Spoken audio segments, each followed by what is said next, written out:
Just got done playing a basketball game with my girlfriend, and yeah, so she had her league game for her school, and I signed up last minute because I'm an alumni there. We won.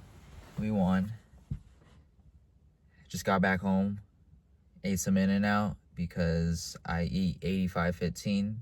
I'll indulge here and there. Just wanted to share a little bit of that. The point of this video is to talk about, I was thinking about on the way back home, is how when you're in the valley of despair, or when you're too elevated, when you feel like you don't belong in your old environment, but you're not good enough, you haven't built up the evidence or the status in order to get to the next level, to hang out with the other group or with the new group of killers. It's like you've outgrown your old friends because you're tired of living this cyclical habit of like just living without a purpose or an aim or a goal. You guys are just chilling, or it's like you outgrew that old mind, and now you're trying to get to the next level, but you don't know how to quite get there, right? And you feel lost, and you're looking at all these people, especially like if you have social media and you scroll and you see all these successful people at a young age. Like, I'm not gonna lie, that's bullshit. 90% of the time that's not realistic, but that's what we strive towards, right? Because that's the standard. And it's not to say like don't, like, stop, right? You still strive to be the best version of yourself, and you still strive to whatever, excel in your business or your academics or your self-development, like I have. And that's how I feel right now at age 24. I really don't want to call myself a late bloomer. That's basically what happened. I learned slow, and I've only caught up to this age at this point. Like, I've only had a recent understanding a few years ago of like what it's like to, self-actualize, improve yourself physically, mentally, spiritually. Get out of my own shell, because I coped with escapism. Escapism meaning like my mind went into fantasy lands, and whether in my own head, I got addicted to video games, I distracted myself with that, anime, porn, whatever vice you call. And I was just escaping in that and not confronting the reality that I had in front of me, which is I needed work. I was socially awkward. I didn't feel like I belonged. Growing up as a Vietnamese American, growing up with immigrant parents, and wondering why they didn't love me the way I thought love was supposed to be. But they loved me in other ways. They had different coping mechanisms. That's how they were raised, parenting styles. Anyways, the whole point of this is to say that if you're in this journey where you're trying to better yourself, but you don't know where to start, just start. Because, I was just as confused as you were. I was trying to navigate redefining myself, trying to talk to girls or be social, get out of my own shell, because I just didn't have a clue. I had no experience. The best thing I could have done was just to start and eat the shit and just go out and make as many mistakes as possible. And I've made big ones. Obviously, your goal is to not make super, like, you can't come back from that mistake, right? Either it's a fine line between mistakes and offenses and crimes. So I'm talking about mistakes. So it's like, whether it's like romantic pursuits, academics. I was really bad at academics in college. I didn't have a purpose for like the first 2 to 3 years, and that was COVID too, so it made my attention span worse, just being chronically online and on the internet and just gaming away. And I didn't have a job back then too, until like 2020. It was real bad. In terms, like, I felt ashamed. I think you gotta consciously know and look at yourself from a third person view. Like, who is this guy? Where is he headed? Like, am I proud of this guy right now? And I always thought myself from that perspective, and no, I wasn't. I really wasn't proud. I was ashamed, actually, most of the time.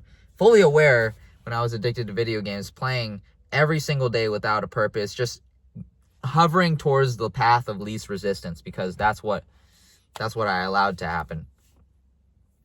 And I would have these late night thoughts. I would journal, and I would say like, oh, I really want to do this. I really want to do that. I would write in my notes on the iPhone. Ever since I was in high school, like, I knew I could do better, but I just didn't.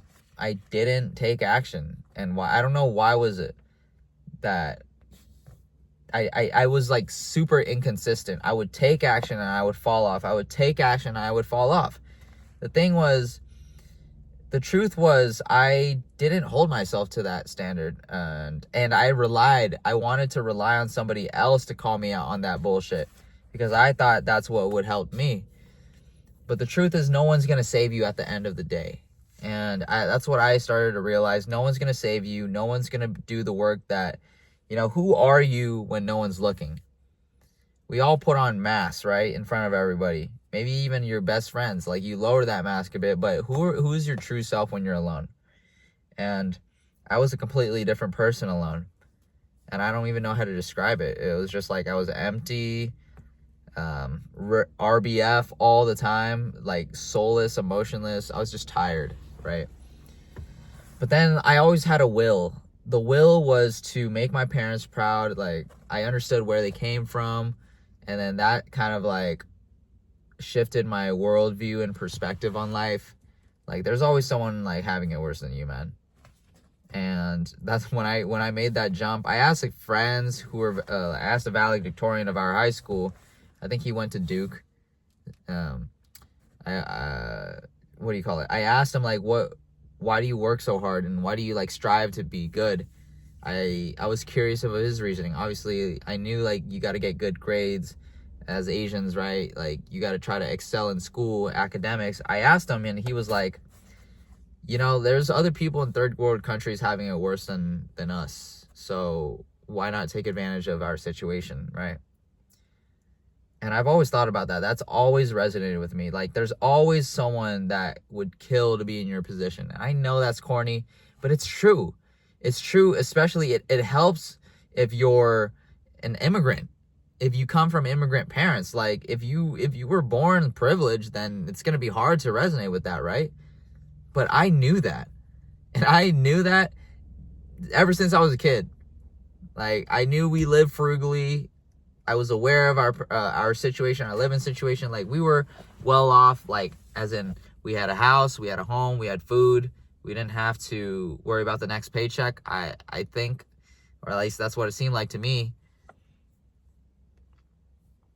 The whole point is to continue to better yourself. And you'll know when you get to a point where you're competent and you can finally reach that next level. For me, it took a long time. It took a couple years. Just trying to find myself, redefine myself of what it means to be empathetic, be a good person, be able to lead, be able to show myself and keep promises to myself. It took a long time. And I'm here to say that you can accelerate that progress once you start swallowing the red pill, once you start swallowing the hard truth, and start being really, really, really honest with yourself that if you are not happy in the position that you are in today, if you're simply just drifting and letting life go pass by and letting that hourglass tick away every single day, and you're okay with that, good luck. But if you know that's not okay, then you know what? Grow the fuck up, because you need to embrace that. There is no happiness, joy, and contentment in being comfortable.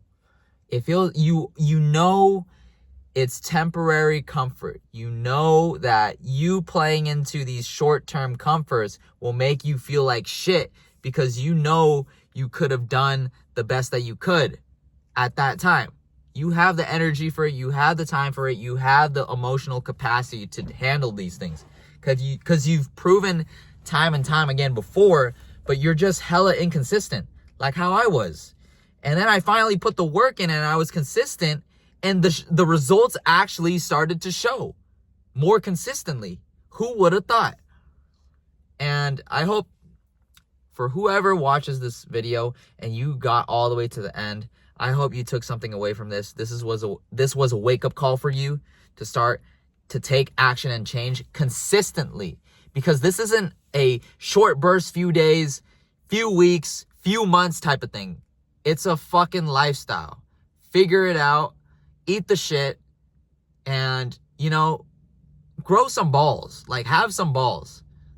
I'm saying this for you because I care.